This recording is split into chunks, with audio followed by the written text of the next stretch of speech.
Hello and welcome to Just One More Watch. Welcome to Kickstarter Fortnite. Kickstarter has been pretty much dead all year long, perhaps unsurprisingly, but it seems that everyone who has got a half decent project is desperate to get it up and off the ground before the end of November, before people's buying habits inevitably begin to change as Christmas approaches. So I have got a total of 4, including this one, to show you over the next couple of weeks.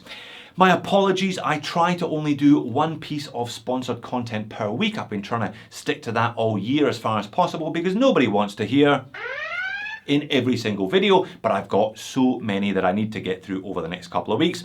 So by way of compensation, I'm going to run a subscriber giveaway at the beginning of December. I'm going to do a big brand 3-piece collection giveaway. So hang out for that one as a way of saying thank you. No apologies for this watch though. This is a wee cracker. This is the Vario 1918 trench watch. Perhaps you've already seen it. Time Teller, T3, the big man himself, he reviewed this one a couple of weeks ago. I know Shane from Relative Time has also made a video. So, as always, don't just take my word for it. There are a number of other great reviews of this watch out there already. And round of applause for the company, 570 plus pledges already on a watch that isn't an NH35 powered dive watch. It just goes to show there is a real appetite for something different if you're brave enough to make it. Vario has never really done the dive watch thing. This is the third watch that I've looked at from them. The first was an Eclipse, nice little dressy piece. Then they did the Empire Art Deco style last year, and they're going back further in time with this 1918 style trench watch today. Enough waffle, Jody. Let's flip the camera and have a look at it. I think you're going to like it. Alright, let's get on with it. I will obviously leave a link to the Kickstarter campaign in the description of the video, but I urge you to check it out for yourself. It's one of these campaigns, it's so bloody complicated it would take me half an hour to run through all of the options. Suffice to say, there are 6 different dial colorways, some of which are absolutely stunning. There are 6 different bootstrap colorways, again some matching the various dial colors better than others. There are single pass NATO options. If you're not into stainless steel, they do a brass cased version if you really want to go super vintage looking.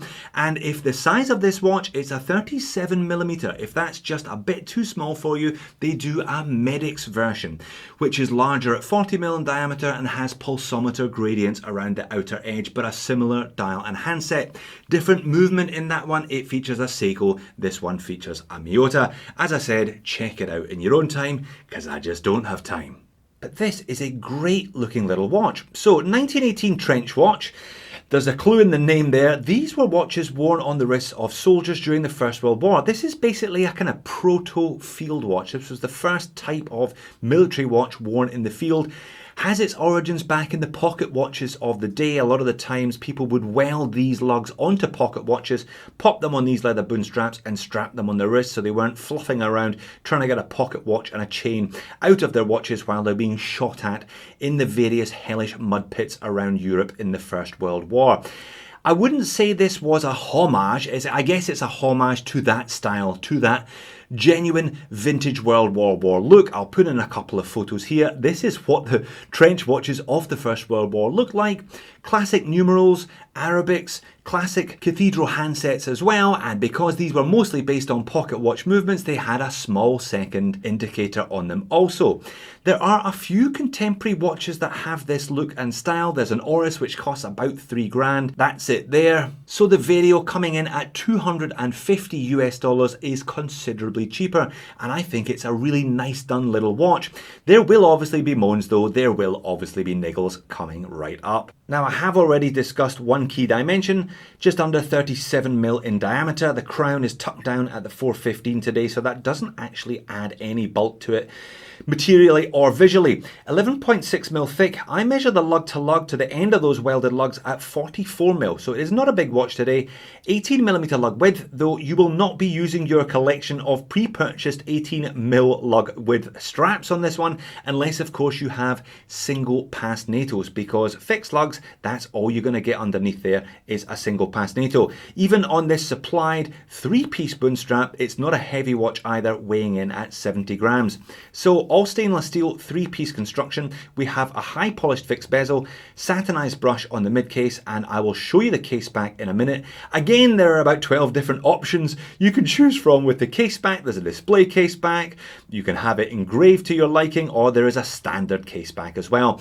This is the standard stainless steel case back. Now obviously a military watch, I've seen some military watches done rather tastelessly.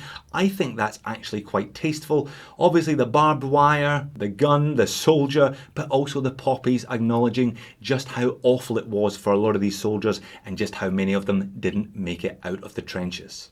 And that dial is gorgeous. Enamel, it looks for all the world like those vintage style Arabics are applied, but they're not, they're printed.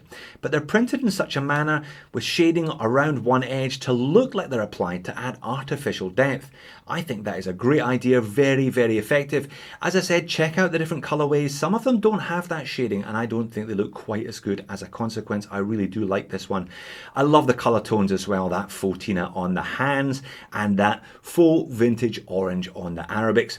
Everything looks cohesive. I do like the train track double minute markers around the outer edge. That is a recessed small second indicator, again with a double train track. Love the cathedral hands and the Vario logo. Now that is the same logo they use on their other watches, slightly more contemporary, but I think it gets away with it. I don't think that looks out of place. I think the whole thing just looks pretty much spot on, perfect. Now lume, there is a bit of lume on these. It's C3 old radium style. You never get quite the same glow from old radium as you do from regular C3 or BGW9. It's not bad. I mean, it's not a dive watch, let's be honest. I think that is perfectly in keeping with the style, and this is a prototype. You got to remember that as well. Case back, like I said, there are a plethora of different options, including personalization. Ivan is the brand owner. I guess if we want to send him a birthday card, we now know when his birthday is. Screw-on case back, screw-down crown, 100 meters of water resistance. Usual spec sheet advertising sapphire. They're a Singapore-based micro brand. Stainless steel auto and 11/11/1918 Armistice Day. Another, I think, tasteful nod to the war and those who lost their lives fighting it. Now, the movement in the 1918 trench variant is a Miyota 82S5. That is a small second variant of the Miyota 8000 series. It's one of the premium graded ones. It actually doesn't look too bad if you do spec on the display case back. 21 jewel hacking and hand winding. I'm not going to give it too hard a time for the beat error because this one has been around the world a few times courtesy of DHL. That is reasonably accurate with a healthy amplitude and the 21,600 vibrations per hour. My only complaint about these Miyota 8000 series is that the rotor only winds in one direction, meaning they tend to spin and spin and spin and spin and spin and spin. I'll bring out my old friends, the kittens of Rotor Noise Doom, to help me demonstrate this.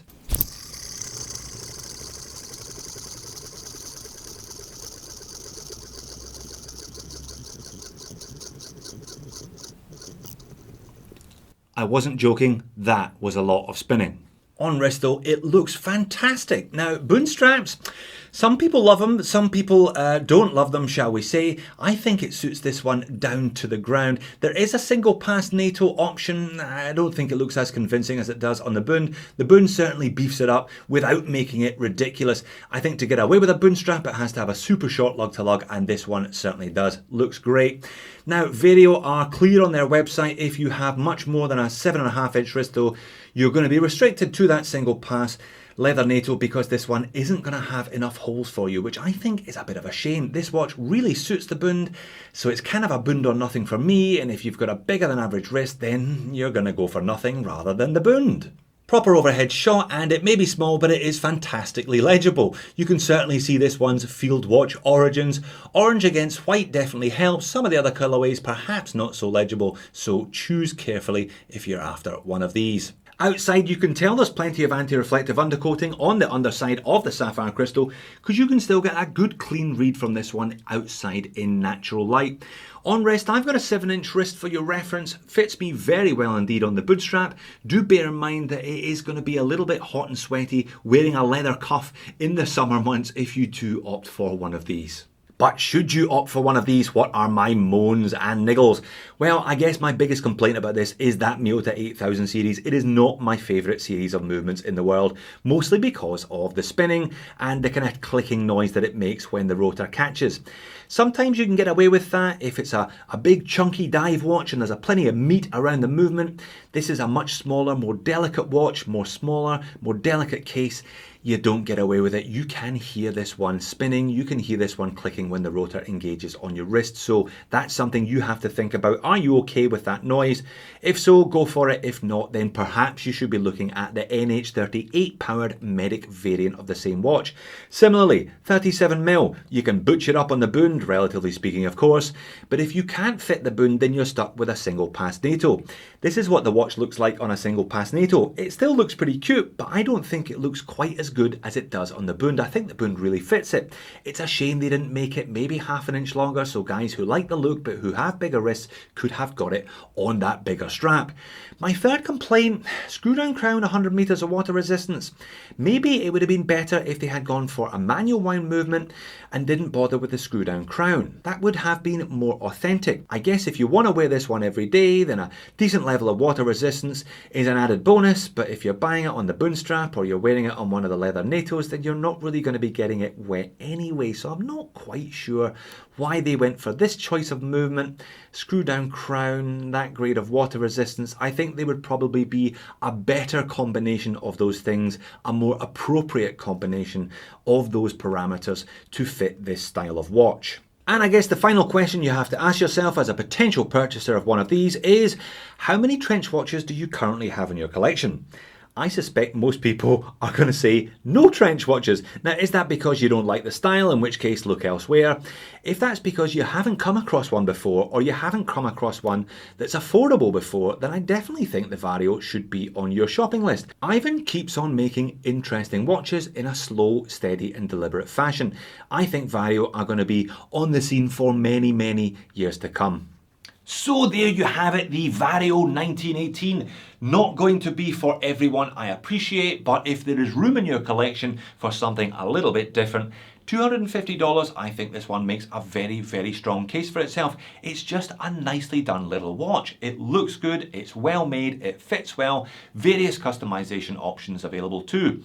Big guys, unless you like a really small watch, I think you're going to have to look elsewhere. There's the pulsometer version if you're keen, but it's a shame that the Bund strap doesn't fit slightly bigger wrist than it does. And the Miyota, not my favourite movement in the world. I would have loved it if this one had been manual wind. Maybe they'll do a version with a hand cranker at some point in the future. Thanks for watching. I will see you in a future video.